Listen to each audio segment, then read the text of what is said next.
आज ही Doubtnut app download करें। Doubtnut पर होगा अब आपके सभी मैथ्स, केमिस्ट्री, फिजिक्स और बायोलॉजी डाउट्स का सफाया। बस अपने क्वेश्चन की फोटो खींचो, उसे क्रॉप करो और तुरंत वीडियो सोल्यूशन पाओ। Download now.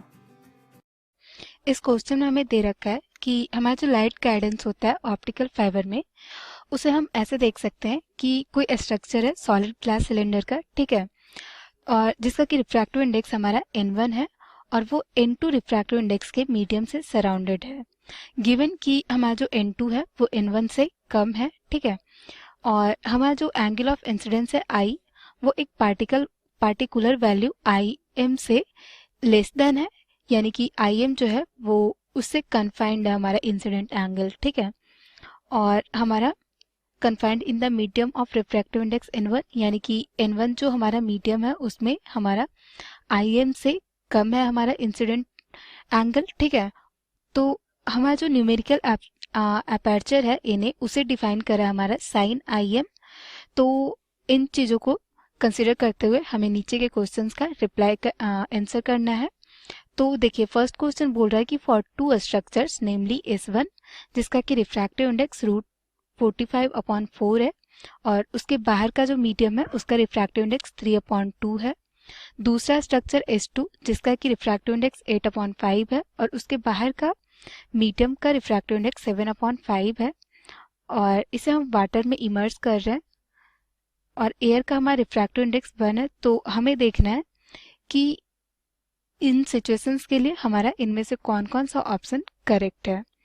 तो देखिए, हम इसे ड्रॉ करके देखते हैं। पहले तो हम इस फिगर में देख लेते हैं। जैसे देखिए, हमारा एंगल ऑफ इंसिडेंस ये आई हो गया और ये जो थीटा है टोटल इंटरनल रिफ्लेक्शन के लिए, ये जो एंगल है ये हमारा सी से कम होगा, ठीक है, और ये जो एंगल हमारा थीटा है ये टोटल इंटरनल रिफ्लेक्शन के लिए हमारा क्रिटिकल एंगल सी से ज़्यादा होगा, ठीक है। तो लेट्स से कि ये हमारा पॉइंट P है और ये हमारा पॉइंट Q है, ठीक है, और ये मीडियम हमारा N2 दे रखा है, ये N1 दे रखा है, और लेट्स से कि ये जो हमारा मीडियम है वो NS है, ठीक है। तो देखिए, अब हम P पॉइंट पे स्नेल्स लॉ अप्लाई कर देंगे तो हमारा हो जाएगा एट P। जब हम स्नेल्स लॉ अप्लाई करेंगे तो ये हो जाएगा हमारा NS sine IM equals to, हमारा जो इंसिडेंट एंगल है वो IM से लेस देन इक्वल्स टू है, तो ये हमारा IM पुट कर देंगे तो ये हो गया हमारा N1 साइन, ये देखिए ये एंगल जो हमारा क्रिटिकल एंगल के बराबर है C, तो ये एंगल जो है ये हमारा हो जाएगा 90 डिग्री माइनस C, ठीक है, तो ये हो गया हमारा N1 sine 90 degree minus C।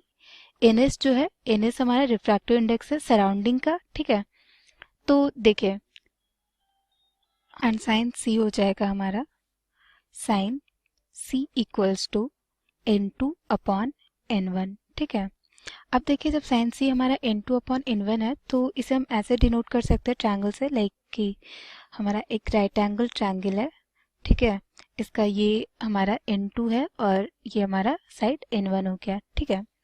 तो देखिए, अब हमारा Na डिफाइन कर रखा है, Na equals to sine IM, तो ये हो जाएगा हमारा N1/NS cos C, ठीक है, क्योंकि इसे हम लिख सकते हैं N1 cos C, तो यहाँ से हमारा आ जाएगा sine IM equals to N1/NS cos C, तो ये हो जाएगा हमारा N1/NS, और देखिए cos C को हम यहाँ से लिख सकते हैं, ये एंगल हमारा C है, साइन C हमारा N2/N1 था, तो cos C हमारा हो जाएगा √1 माइनस N2² N1², ठीक है। अब देखिए, यदि हमारा S1 एयर में है तो क्या हो जाएगा, फॉर S1 इन एयर हमारा हो जाएगा Na इक्वल्स टू, एयर के लिए हमारा S1 यदि एयर में है तो हम N1 का वैल्यू एयर के अकॉर्डिंग पुट कर देंगे, N1 N2 का वैल्यू अकॉर्डिंग, तो हमारा हो जाएगा 45/16 माइनस 9/4, ठीक है। इसे हम सिंप्लीफाई करके पहले लिख लेते हैं, तो ये हो जाएगा हमारा √N1² माइनस N2² NS। तो देखिए, जब हमारा एयर में होगा तो N1 और N2 अकॉर्डिंगली हमारा आ जाएगा, तो ये आ गया हमारा 3/4। ठीक है। उसी तरह यदि हमारा S1 वाटर में होगा तो ये हो जाएगा हमारा, if S1 is in water तो हमारा Na आ जाएगा 3/4। ये 1/ns, ns हमारा होता है 4/3, तो 1/ns हमारा हो गया 3/4 into N1 square minus N2 square. तो N1 और N2 तो वही रहेगा, केवल हमारा ns चेंज होगा क्योंकि हमारा सराउंडिंग बेसिकली चेंज हो रहा है। तो ये हो गया हमारा 45/16 माइनस 9/4 यानी कि 9/16। ठीक है। अब देखिए यदि हमारा S1 जो है फॉर S1 इन कोई मीडियम जिसका कि रिफ्रैक्टिव इंडेक्स 6/√15 है, तो उसके लिए हमारा Na आ जाएगा Na equals to √15/6 into root under 45/16 minus 9/4 equals to 3√15/24। इसी तरह हम सबके लिए निकाल लेंगे। अब हम देख लेते हैं जब हमारा S2 वाटर में हो तो क्या होगा। अब S2 के लिए देख लेते हैं। तो S2 यदि वाटर में होगा तो हमारा आ जाएगा Na इक्वल्स टू 3/4 और हमारा S2 का N1 N2 डिफरेंट है, उसके अकॉर्डिंगली हमारा आ जाएगा N1 square minus N2 square. तो N1 स्क्वायर हमारा हो जाएगा 64/25 क्योंकि हमारा N1 दे रखा है इसके लिए 8/5 और ये हमारा 7/5 दे रखा है, तो ये हो जाएगा हमारा 49/25 N2 स्क्वायर। तो यह आ गया हमारा 3√15/20। उसी तरह यदि S2 एयर में होगा उसके लिए देख लेते हैं। तो S2 जब हमारा एयर में होगा तो हमारा Na आ जाएगा रूट अंडर इसका तो ns इसके लिए 1 हो जाएगा, तो 1/1 1 ही रहेगा, तो ये क्या हमारा 64/25 माइनस 49/25 यानी कि रूट अंडर 15/5। ठीक है। अब देख लेते हैं कि S2 जब हमारा इन मीडियम जिसका कि रिफ्रैक्टिव इंडेक्स है 4/√15 तब क्या होगा। तो तब हमारा Na हो जाएगा √15/4 इंटू रूट अंडर 64/25 माइनस 49/25। तो ये आ जाएगा हमारा 3/4। ठीक है।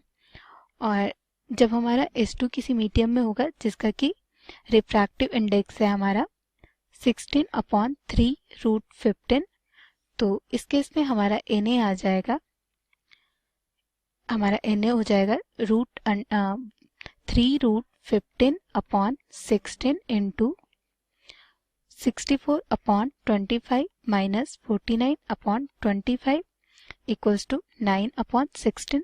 तो अब हम देखते हैं कि हमारा कौन कौन सा ऑप्शन सही है।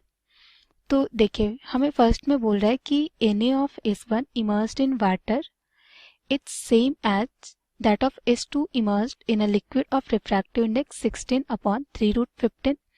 तो ये ऑप्शन हमारा सही है क्योंकि देखिए जब S1 को हमने वाटर में इमर्स करा था तब हमारा S1 को जब वाटर में इमर्स किया था तो हमारा Na आ रहा था 9/16 और जब हमने S2 को इमर्स करा 16/3√15 वाले मीडियम में तो इसका भी हमारा Na आ रहा है 9/16। तो यानी कि हमारा ए ऑप्शन सही है। ठीक है।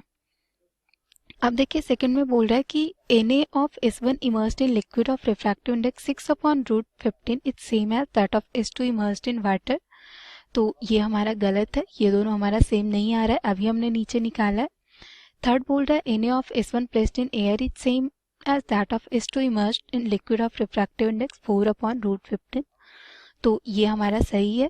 S1 को देखिए जब हमने वाटर में इमर्स करा है तब हमारा आ रहा है 3/4 और S2 को जब हमने 4/√15 रिफ्रैक्टिव इंडेक्स वाले मीडियम में पुट करा तब भी हमारा Na आ रहा है 3/4। तो हमारा थर्ड भी सही है। फोर्थ बोल रहा है Na of S1 placed in air it's same as that of S2 immersed in water. तो ये हमारा गलत है। तो हमारा आंसर हो गया फर्स्ट पार्ट का A and C। Answer is A and C। अब देखते हैं हम सेकंड पार्ट के लिए।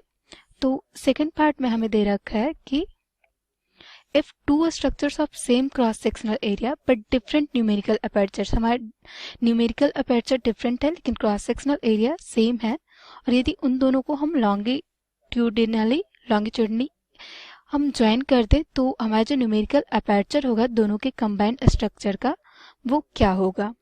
तो देखिए हमें दे रखा है कि हमारा जो Na2 है वो Na1 से छोटा है, ठीक है। और हमारा Na अभी ऊपर निकाला कि हमारा जो Na का वैल्यू होता है, ये हमारा सेकंड पार्ट के लिए, तो Na का वैल्यू ऊपर हमने निकाला 1/ns into n1 square minus n2 square, ठीक है। तो और हमें पास क्वेश्चन में दे रखा है Na2 is less than Na1, ठीक है। तो हमारा जो Na होगा इन दोनों के कंबाइंड स्ट्रक्चर का वो या तो इक्वल होगा, तो इन दोनों के कंबाइंड स्ट्रक्चर का जो हमारा Na होगा वो जो इनमें से जो स्मॉलर वैल्यू है उसके बराबर होगा, ठीक है।